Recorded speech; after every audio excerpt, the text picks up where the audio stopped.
C Joseph Vijay எனும் நான்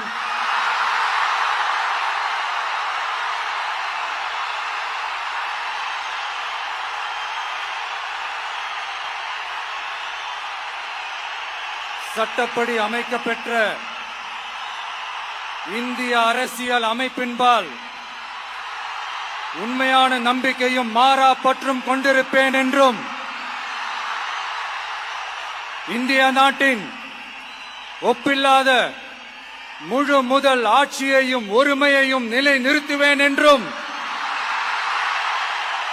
தமிழ்நாட்டு அரசின் முதலமைச்சராக உண்மையாகவும் உளச்சான்றின்படியும் என் கடமைகளை நிறைவேற்றுவேன் என்றும் அரசியல் அமைப்பிற்கும் சட்டத்திற்கும் இணங்க அச்சமும் ஒருதலை சார்பும் இன்றி